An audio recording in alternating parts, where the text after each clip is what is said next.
an absolute legend, Hall of Famer, ladies and gentlemen, head coach of the West Virginia Mountaineers, Rich Rodriguez. Yeah, Rod. Hey, guys. Yeah. Hey, listen, I have never had a 15-yard unsportsmanlike penalty called against me.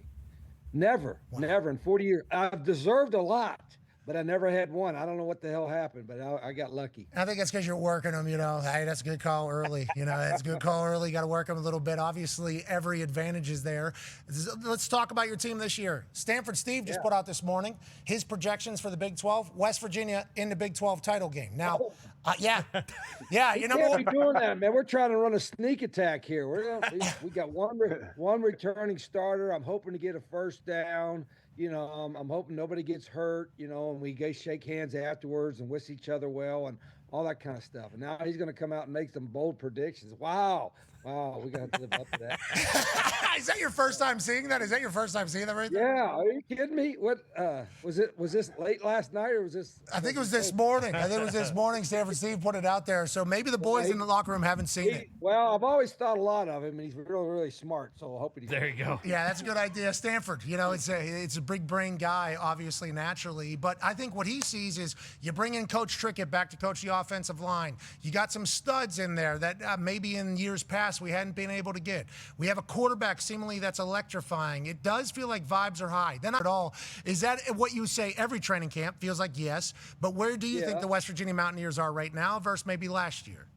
Well, I definitely think if we played last year's team, I think we would beat them for sure. But the biggest difference is even though we only have one or two returning starters, kind of like last year, we only have one or two returning starters from our team.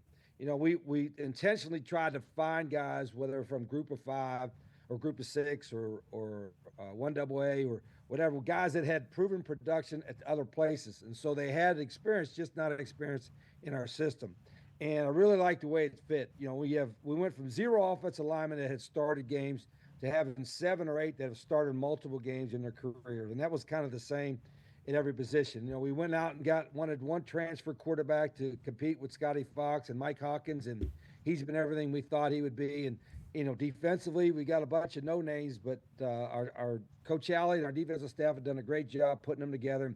It's still going to be a work in progress a little bit at times, but I like our athleticism. I like the way they're practicing, and I think it will be a little bit better than most of the pundits expect, other than Stanford Steve. He's already got us up there. Yeah, Stanford Steve's really gassing you guys up, okay?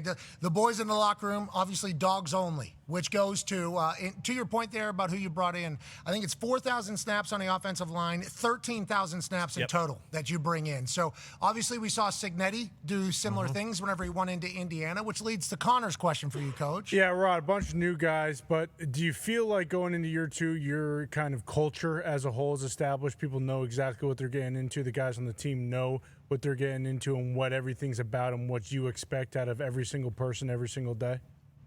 Yeah, good question. Like, even though, we had 75, 80 new guys, there's still about 25 or 30 that were with us last year and kind of help explain the culture. Not only that, but the staff. We have a few new coaches, but everybody around the programs understands the way we want to do things. And not that we're reinventing the wheel or doing something so unique, but there is a certain way, and Pat knows this, how we practice, our expectations, and the type of hard edge that we expect everybody in our program to deal with. And that's not normal. Everything nowadays tends to be soft.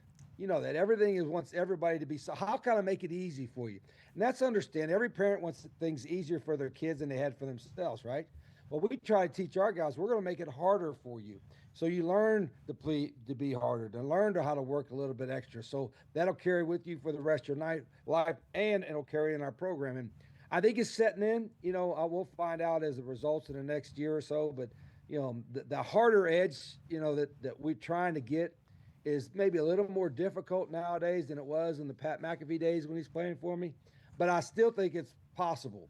And I'll continue to do that as long as I'm coaching. You got to get the right guys, but it does feel like we have the right type of guys in there in this era, in this generation. After talking to the team, getting a chance to be back in there and kind of feel the lads, see what's going on, it does feel like you got dogs in there, a lot more than I'd seen potentially in the past. And I told them what you just said right there. I'm like, I went to Hard Edge University, okay? I went to WVU. Yes, I showed up at tests. Okay, I did. I showed up at tests at WVU. The rest of the time is going to be tough to find me. Did have a good time downtown, probably a little bit too much, but I feel like we built team chemistry out there, okay? Yeah, a lot of bonding nights at Pat McAfee's house. Yeah, bingo, yes, exactly. Later after the fact, but that's good. For the good of the team. For the good of the team, obviously. That's what we have.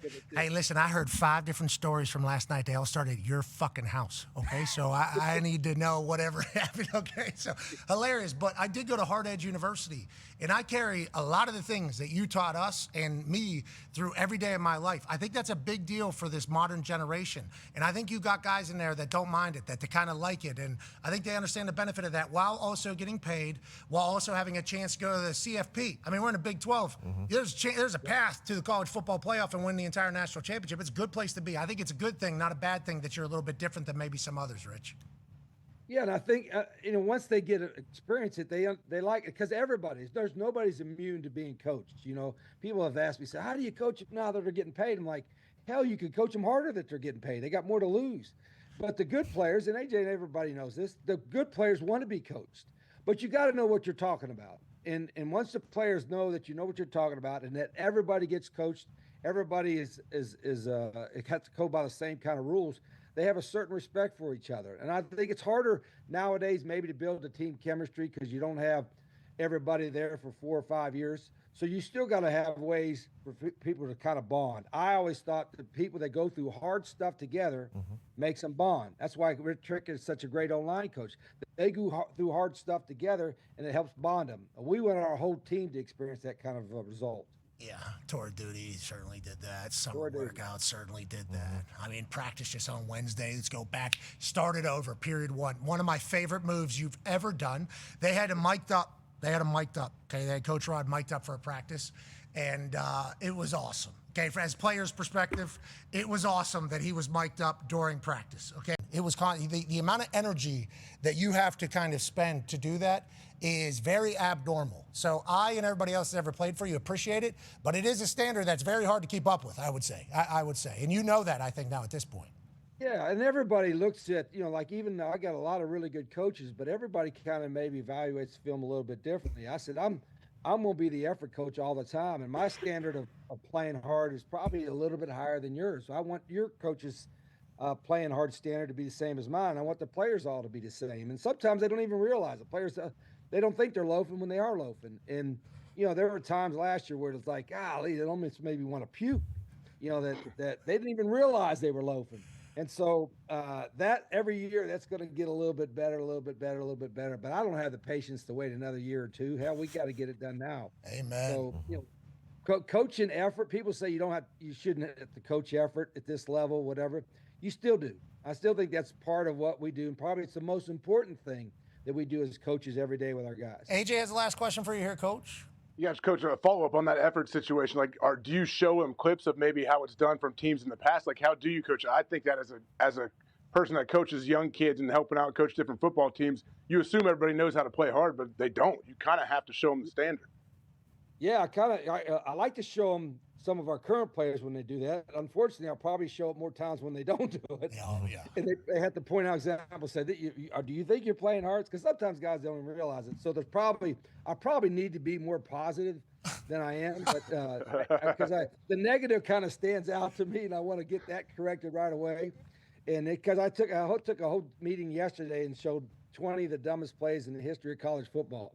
Like guys dropping a ball before they cross the end zone, or loafing and costing a play, whatever. But I probably could be more positive. But right now, I'm positive that we'll get our ass kicked if we don't play better. So you're the best. You're the absolute best. You with the laser pointer at the end of a Cowboy is that's when you know you're in for it. That's when you know, hey, somebody's about to get it right now. And nobody knows who, because like you said, everybody's getting coached. The standard is the standard. I'm excited for you. Now, actually, Tone has a quick question for you here, Coach. Yeah, Coach, it's the question everybody wants to know. When are you going to make your decision on Michael Hawkins Jr. or Scotty Fox? The quarterbacks that you talked about. Are you going to use the first 2 games against the non-Power 4 guys? Are they going to get both playing time in that one, or is it a decision you want to make before the season starts? No, I'll know. I'll probably know right now. But I think our first game's at noon. You know, I'll probably let everybody know at 11:59. Why the hell I got to tell everybody? You know what? I'll let the kids know for sure. But and their players, most people in the program will probably know. You know, leading up to the game week. But I don't think about that. I just want to make sure whoever's out there is playing well. And we're trying to get first down. Yep. Trying to get a first down, Pat. Tone, you guys know that. Hey, man, you're the best. Good luck. Thank you for joining us, ladies and gentlemen. The head coach of West Virginia, Rich Rodriguez. Yeah, coach. All right, we got Try to knock me off my feet, still standing with more money than I came with. Hot damn, took a loss, but I'm still up. Gambling man, betting all the chips that I got left.